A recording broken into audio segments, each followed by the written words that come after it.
ती सोसायटी आणि गगनगिरी सोसायटी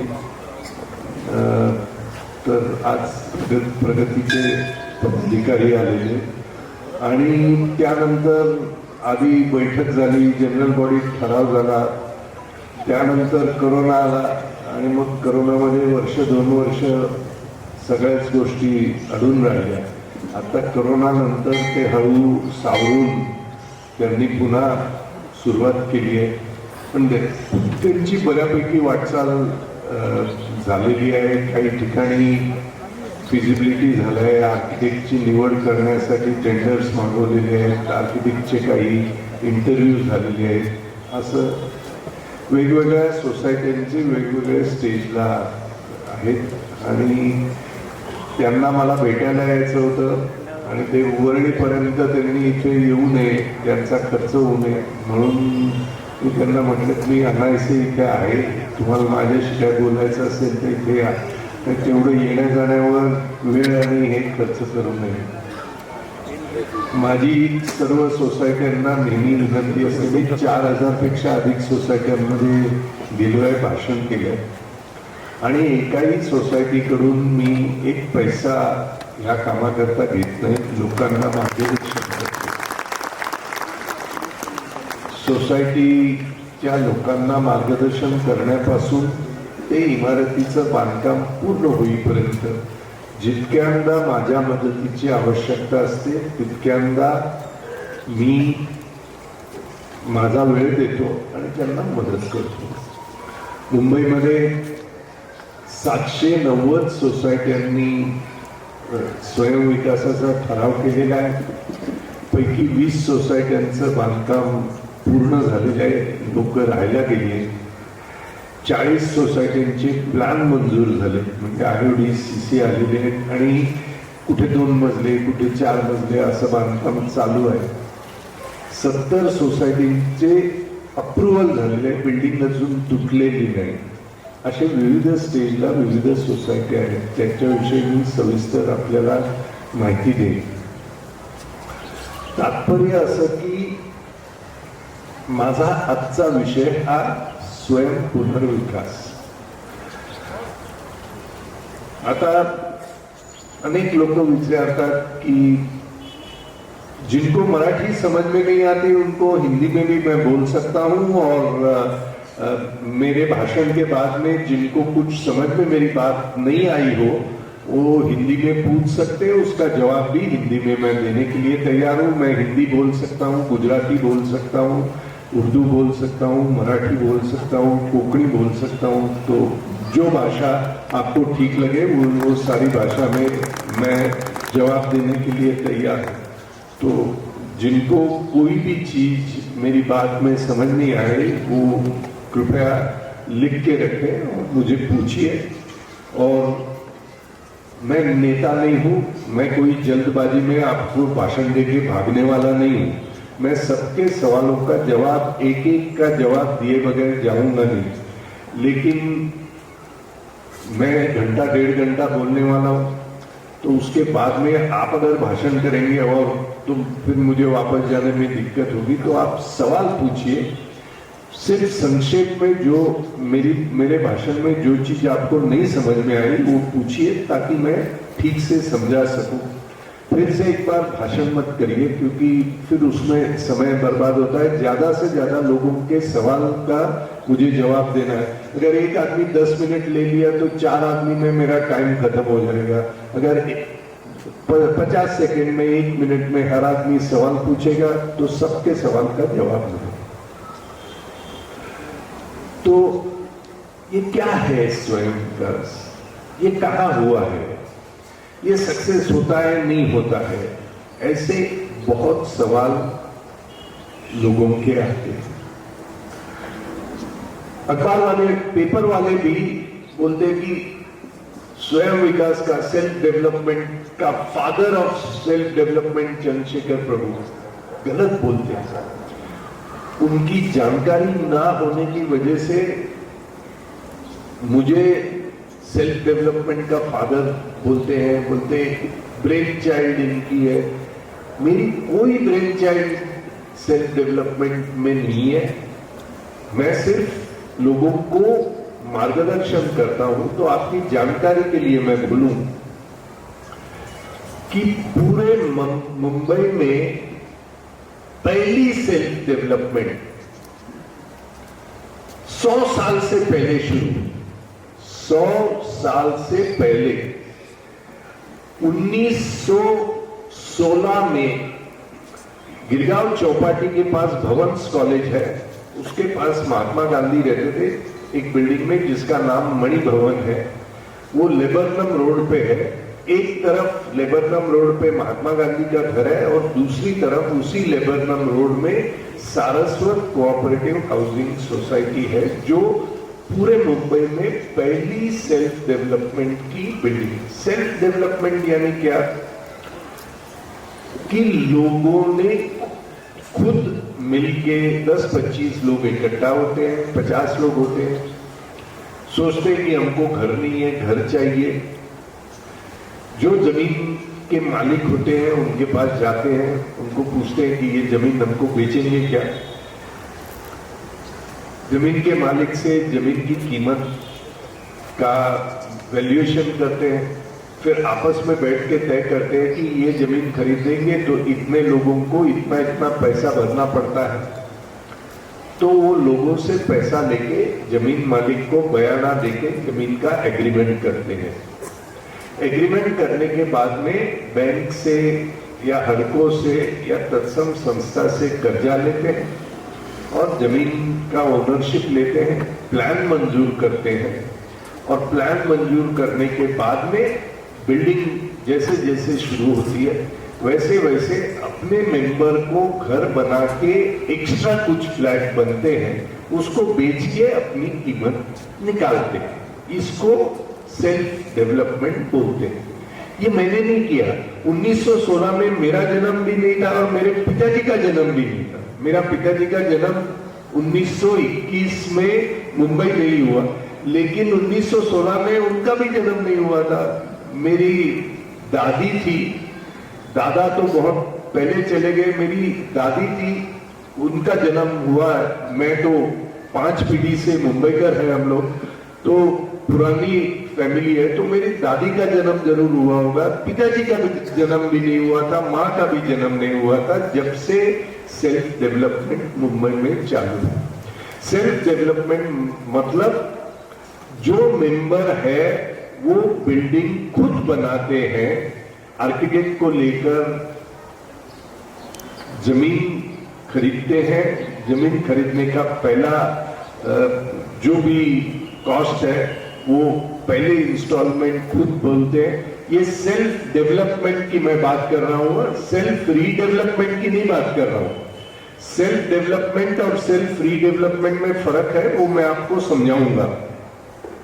आपका जो है वो सेल्फ रीडेवलपमेंट है, लेकिन सेल्फ रीडेवलपमेंट समझने के लिए पहले इसका उगम कहां से हो गया, ये गंगोत्री कहां से आई है, ये विचार कहां से आए, ये सोच कहां से आए, तर सेल्फ डेव्हलपमेंट कशा पद्धतीनं मुंबईत केलं गेलं आणि रुळलं याच्या विषयीची माहिती आपण जर घेतली तर ही पहिली सारस्वतांची बिल्डिंग 1916ला बांधली आणि 1918-19च्या आसपास बंद म्हणजे बांधकाम पूर्ण झालं। आजही त्या बिल्डिंगी आहेत, अजूनही त्यांना रिडेव्हलपमेंट करण्याची पाळी आलेली नाही। आजही भिंतीत खिळा घुसत नाही आणि आजही त्यांना त्या बिल्डिंगी तोडण्याची अजिबात इच्छा नाही। त्यानंतर पारशी लोकांनी मिळून त्यांच्या जमिनी घेतल्या, त्यांची सेल्फ डेव्हलपमेंट झाली। त्यानंतर तालमगी वाडी नावाची एक वाडी आहे तारदेवला, त्याचं सेल्फ डेव्हलपमेंट झालं। असं करत करत मुंबईतले 80% बिल्डिंगी या 1970 पर्यंत या सेल्फ डेव्हलपमेंट मध्येच झाल्या। त्यामुळे कोणीतरी मला विचारलं काय प्रभू साहेब कुठे झाली आहे सेल्फ डेव्हलपमेंट? अरे मुंबईत सेल्फ डेव्हलपमेंट मध्ये अख्खी आहे। 80% मुंबई ही बिल्डरांच्या मदतीशिवायच झालेली आहे, सेल्फ डेव्हलपमेंट मध्येच झालेली आहे। एक बिल्डर नावाचा जो प्राणी आहे तो नंतर उगवला बरं का, तो 1975च्या नंतर लोकांच्या लक्षात आला। आता बिल्डर कसा उगवला हे लक्षात घ्या। विलेपार्लेला परांजपे कुटुंब आहे. त्या परांजपे कुटुंबांच्या भरपूर जमिनी, मूळ मालक मुंबईचे, जशा आमच्या कुटुंबाच्या जमिनी होत्या तशा परांजपे कुटुंबाच्याही जमिनी होत्या. आणि विलेपार्ले स्टेशनच्या दोन्ही बाजूला परांजपेंची भरपूर जमीन, म्हणजे पार्ले ग्लुकोला जी जमीन दिली ती परांजपेंनी विकली. परांजपे अनेक परांजपे कुटुंबामध्ये हळूहळू लहान लहान भाग पाडायचे जमिनींचा आणि विकायचं. त्या कुटुंबामध्ये एक त्यांचा जो वारस आहे तो इंजिनियर झाला. तर तो म्हणायला लागला की आपण आपल्या जमिनी का विकाव्या, तर आपल्या जमिनीवर आपण बिल्डिंग बांधून जर घर विकलं तर त्यांना काम कमी होईल आणि आपल्याला त्या घर विक्रीमध्ये थोडा फायदा होईल आणि मला त्यातलं कळतंय. म्हणून त्यांनी पहिली बिल्डिंग त्या परांजपेंनी तिथे बांधली आणि ती जास्त दरानं विकली. तरी त्याने स्वतःला बिल्डर म्हटलं नाही, पण त्या स्कीमला परांजपे स्कीम असं नाव दिलं. विलेपार्ले पूर्वेला आहे बघा परांजपे स्कीम. तिथून बिल्डर नावाचा शब्द तरी तोपर्यंत सुद्धा आला नव्हता बरं का, 70-75च्या आसपास. त्यानंतरच्या काळात माडा या संस्थेची पहिली उपनगरातली वसाहत खार आणि बांद्र्याला बांधण्याचा माडाने प्रस्ताव केला. तर त्या बिल्डिंगी म्हाडाच्या बांधत असताना अजूनही आहेत त्या बिल्डिंगी. एसवी रोड आणि रेल्वे स्टेशनच्या मध्ये म्हाडाची कॉलनी आहे बांद्र्याला, आणि खारला सेक्रेड हार्ट चर्च आहे त्याला लागून म्हाडाची कॉलनी आहे. पिवळ्या बिल्डिंगी आहेत, आजही कोणी गेलं तर बघू शकते. तर त्या बिल्डिंगी बांधण्यासाठी जे म्हाडाच्या अधिकाऱ्यांना तिथे नेमलं होतं त्या अधिकाऱ्यांमध्ये एक अधिकारी होता म्हाडाचा नोकर, त्याचं नाव गोपाळ. त्या गोपाळने काय केलं त्याचं सविस्तर नंतर मी सांगतो म्हणजे तुम्हाला कळेल. आधी मी पूर्ण त्याचं नाव पूर्ण जर सांगितलं तर तुमच्या सगळ्याच शो उघड होऊन जाईल. तर गोपाळने काय केलं की म्हाडाच्या पगारानं खार आणि बांद्र्याच्या बिल्डिंगी बघायचा आणि संध्याकाळी तिथे ख्रिश्चन धर्माच्या काही आंटी होत्या त्यांच्याकडे जाऊन आपली थोडी संध्याकाळी आपली सोय त्याची व्हायची. त्यांच्याशी तो बोलायचा. बोलता बोलता त्यांनी तो संबंध भाग मूळ मुंबईकर आणि ईस्ट इंडियन कंपनी म्हणजे ख्रिश्चन धर्माची यांच्या ताब्यात होता. म्हणजे मूळ मुंबईकर जी मंडळी आहे त्यांच्या ताब्यात होता.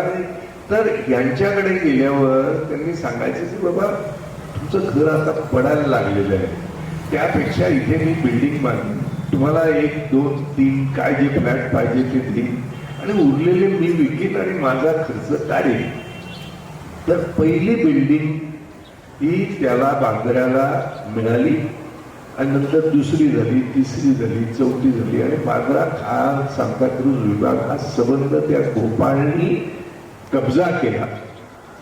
आणि मग इन्कम टॅक्स म्हणायला लागले की तुला कोणत्या नावाखाली बोलवायचं, तर मग त्याने स्वतःच्या कंपनीच्या नावासमोर बिल्डर ही उपाधी लावायला लागली. आता हा कोण होता गोपाळ? गोपाळ लक्ष्मणदास रहेजा, म्हणजे रहेजा ग्रुपचा ओरिजिनल मालक. सध्या ते हयात नाहीत, त्यांची कंपनी आहे. माझा परिचय होता, मी म्हाडाचा अध्यक्ष झालो त्यावेळेला ते आले. इतका मोठा रहेजा ग्रुपचा माणूस आला आणि म्हाडामध्ये आल्यावर म्हणाले की ह्या बिल्डिंगीत मी येतो त्यावेळेला प्रत्येक पायरीवर डोकं ठेवून नतमस्तक होतो, कारण माझे वडील स्टॉक एक्सचेंज मध्ये सर्व पैसे हरले होते आणि मला लहान 6 भावंड होती आणि त्यांच्या आणि माझ्यामध्ये 10-12 वर्षाचा फरक होता आणि मी एकटाच कमवणारा माणूस आणि आम्ही सिंगल रूम मध्ये राहत होतो. त्यामुळे मी म्हाडात नोकरी घेतली इंजिनियर म्हणून आणि नोकरी करताना मी हळूहळू हे केलं. म्हणजे पगार माझा म्हाडाचा चालू असायचा आणि इथून थोडे अधिक मिळत. ज्या वेळेला माझं उत्पन्न इतकं व्हायला लागलं की म्हाडाच्या पगाराची आता मला आवश्यकता नाही असं वाटलं की मग मी म्हाडा सोडलं.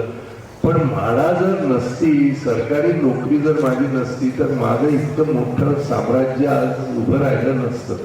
त्यामुळे बिल्डर हा प्रकार हा त्यावेळेच्या आसपास 70-75च्या दरम्यान आला. आणि मग एकदा का बिल्डरांकडे द्यायचं ठरलं, मग आपल्याला आळस खूप.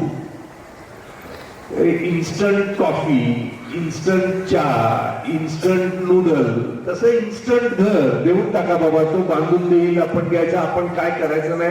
घरी बसून सासू सुनेशी भांडते का ती जावांशी भांडते, हे टीव्हीवर बघत बसायचं. हे मध्यम वर्गाला खूप आवडत होतं आणि त्यामुळे सर्व गोष्टी बिल्डरांच्या ताब्यामध्ये गेल्या. मग एक बिल्डरचे 2 झाले, 2चे 4 झाले, 4चे 5 झाले, 1000, 2000 बिल्डर, हे सबंध मुंबईत त्यांचं साम्राज्य झालं. आता बिल्डरांना समाजामध्ये चुकीच्या गोष्टी करणं भाग होतं, म्हणजे मग काय करायचं. तर बिल्डरांनी राजकीय पुढाऱ्यांना त्यांच्या निवडणुकीत पैसे द्यायला सुरुवात केली. तुम्हाला काय मी सांगायला नको, पण ही वस्तुस्थिती आहे. हे मी मुंबईबद्दल बोलतोय, अजून मी नव्या मुंबईवर आलेलो नाही. तर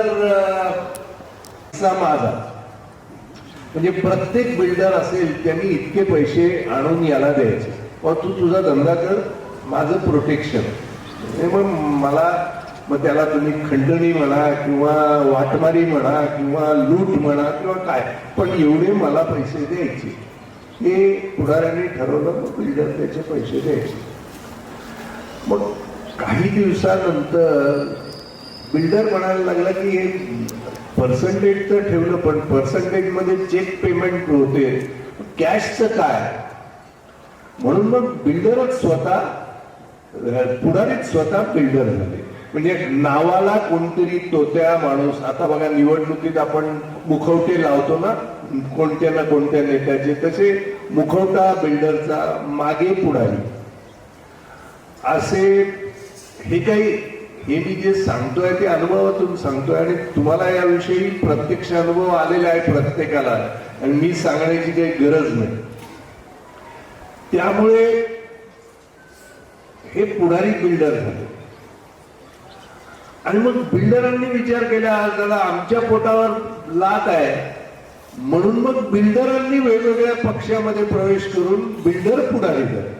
आता बिल्डर आमदार झाले, बिल्डर खासदार झाले, बिल्डर मंत्री झाले आणि बिल्डरांच्या ताब्यात हे सगळं गेले. आता यातून परिस्थिती अशी झाली की बिल्डर म्हणेल तो कायदा, मी इतकं देतो, चल बाबा दे, म्हणजे त्याने भीक म्हणून टाकायची आणि आपण ते घ्यायचं. अशा पद्धतीची एकंदरीत परिस्थिती झाली. यातून मुंबईमध्ये असं झालं की 5800 प्रकल्प बिल्डरांकडे दिले गेले आणि बिल्डरांनी लोकांशी करार करून बिल्डिंगी तोडून त्यांना भाडी दिली आणि पाठवली. आता भाडी देऊन पाठवल्यानंतर भाडी बंद केली, बिल्डिंगी पडलेल्या आहेत, लोकांना भाडी बंद झाल्यावर कुठे जावं हे कळेना. आजच्या परिस्थितीत म्हणजे गेल्या विधानसभेच्या अधिवेशनामध्ये सरकारकडून ऑफिशियल जो इन्फॉर्मेशन मुंबईचा आहे, 5800 प्रोजेक्ट पैकी 1,25,922 कुटुंब आज रस्त्यावर आहे मुंबईमध्ये. म्हणजे कुठे जावं ते माहित नाही. नेत्यांकडे गेलं तर नेते काही बघत नाहीत, बिल्डरकडे गेलं तर तो काही भीक घालत नाही. काही बिल्डर तर भारतच सोडून गेलेले आहेत आणि त्यांची परिस्थिती इतकी खराब झालेली आहे लोकांची की त्यांना काय करावं हे कळत नाही. माहीमला एका इमारतीत स्टेट बँकेत नोकरी करणाऱ्या एक आमच्या काकांचे हाल इतके झाले की बिल्डरनी 70,000 रुपये भाडं देतो म्हणून सांगितलं आणि दिलं पहिल्या वर्षी. नंतर त्यांनी जेव्हा बंद केलं तर रिटायर झाले. आता मग 70च्या घरातून मग 50च्या घरात गेले, 50 वरून 30च्या घरात आले, तेही परवडेन असं झालं. पेन्शन मध्ये कसं काय जगायचं. शेवटी आज माहीमच्या कोळेवाड्यात एका झोपडीत, कोळ्याच्या झोपडीत पहिल्या मजल्यावर स्टेट बँकेत मॅनेजर पदावर काम करणारे नवरा बायको ना. तर ही परिस्थिती मुंबईमध्ये झाली. ती परिस्थिती सर्वत्र महाराष्ट्रात व्हावी का? कारण जी योजना मुंबईत आहे तीच योजना पूर्ण महाराष्ट्रात करण्याचा सरकारचा इरादा आहे आणि यातून लोक रस्त्यावर येतील हे उघड दिसतंय. आणि लोकांना रस्त्यावर येऊ द्यायचं का त्यांना काहीतरी वेगळा मार्ग काढता येईल का याच्याविषयी आम्ही काही लोक बसलो. मुंबई विद्यापीठाचे इकॉनॉमिक्स डिपार्टमेंटचे प्रमुख, हिस्ट्रीचे प्रमुख, जर्नलिझमचे प्रमुख, टाटा इन्स्टिट्यूट ऑफ सोशल सायन्सेसचे प्रमुख, IIT मुंबईचे प्रमुख, जे कॉलेज ऑफ आर्किटेक्चरचे प्रमुख, कमला रायजा कॉलेज ऑफ आर्किटेक्चरचे प्रमुख, निर्मला निकेतनचे प्रमुख, कॉलेज ऑफ सोशल वर्कचे प्रमुख, या सगळ्या लोकांना एका ठिकाणी, VJTIचे प्रमुख, SP कॉलेज ऑफ इंजिनिअरिंगचे प्रमुख, UDCTचे प्रमुख, या सगळ्यांनी एकत्र बसून आम्ही 2 दिवस बसलो की यातून काही मार्ग आहे का? लोक रस्त्यावर आहेत, त्यांची घरं जात आहेत. त्यातून मग जो जुना स्वयं विकासाचा जो मार्ग ज्यातून मुंबई वाढली तो थोडासा बदलून त्याच्यात स्वयं पुनर्विकास करावा असं ठरलं. म्हणजे स्वयं विकासात जमीन विकत घेऊन त्याच्यावर बिल्डिंग बांधून एक्स्ट्रा फ्लॅट विकून आपल्या बांधकामाचा खर्च फ्री काढणं हा कॉन्सेप्ट होता. इथे स्वयं पुनर्विकासात आपल्या बिल्डिंगच्या ठिकाणी जो एक्स्ट्रा FSI मिळतोय तो एक्स्ट्रा FSI आपण किती एरिया घ्यायचा तो घेऊन उरलेला एरिया विकून त्यातून बांधकामाचा खर्च काढायचा. म्हणजे जे बिल्डर करतो तेच आपण करायचं. फक्त बिल्डर आपल्याला लुटून सर्व फायदा घेऊन जातो. ते बिल्डरला लुटून न देताना तो पैसा आपल्या 440 लोकांमध्ये वाटून घ्यायचा. याला म्हणतात स्वयं पुनर्विकास. म्हणजे स्वयं विकास तो कसा आला आणि स्वयं पुनर्विकास कसा आला ही पार्श्वभूमी तुम्हाला समजावून सांगणं आवश्यक आहे. म्हणून मी ती पार्श्वभूमी थोडक्यात तुमच्या समोर मांडली. आता बिल्डराची योजना विरुद्ध स्वयं पुनर्विकासाची योजना या दोन्ही योजनेचा फरक समजण्यासाठी काही गोष्टी ज्या आपल्या मनामध्ये चुकीच्या बसलेल्या आहेत त्या गोष्टी आपण मनातून आधी बाहेर काढणं आवश्यक आहे. गैरसमज आपल्या मनामध्ये जे बसलेले आहेत. उदाहरणार्थ पहिला गैरसमज, 100 लोकांना जर विचारले की बिल्डिंग कोण बांधतो, 90 पेक्षा अधिक लोक म्हणतील बिल्डर बांधतो. उत्तर चूक.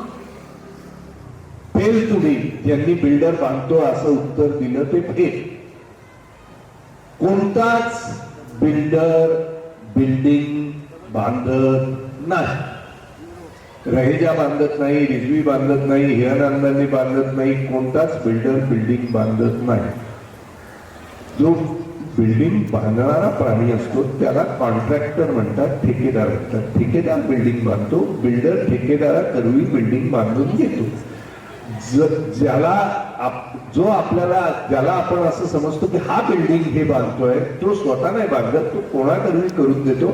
आपल्याला तो बिल्डर कडून आलेला असतो म्हणून आपल्याला वाटतं की बिल्डर बांधतो. पण बांधकामाचं काम करणाऱ्याची कंपनी वेगळी असते. बिल्डरच्या बुक ऑफ अकाउंट मध्ये बांधकामाचं काम करणाऱ्याचा बुक ऑफ अकाउंट आणि बिल्डरचं बुक ऑफ अकाउंट कम्प्लीट वेगळं असतं. त्यामुळे बिल्डर बिल्डिंग बांधत नाही. त्यामुळे तुमच्या डोक्यामध्ये किंवा आम्ही आमच्या बिल्डिंगचा पुनर्विकास करायचा आहे, मग बिल्डर नसेल तर कोण बांधणार असा जो प्रश्न तुमच्या मनामध्ये येईल त्याचा आधी काढून टाका की बिल्डर कधीच बिल्डिंग बांधत नाही. म्हणजे बिल्डरकडे तुम्ही गेलात तरी जो बिल्डिंग बांधणारा असेल तोच तुमची बिल्डिंग बांधेल. बिल्डर बांधत नाही. किंवा 10 बिल्डरकडे गेलात तर कदाचित बांधणारा एकच माणूस असेल किंवा जो ठराविक हे करणारा तर तो तुमचंही बिल्डिंग तोच बांधत असतो. त्यामुळे बांधकाम ठेकेदार किंवा कॉन्ट्रॅक्ट आपण ज्याला देतोय त्याला आपण बांधतो. आता बिल्डरच्या बांधकामात आणि कॉन्ट्रॅक्टरच्या बांधकामांमध्ये म्हणजे आपल्या करता फरक काय? तर तुम्ही महिला कमी आहेत पण आहेत इथे काही.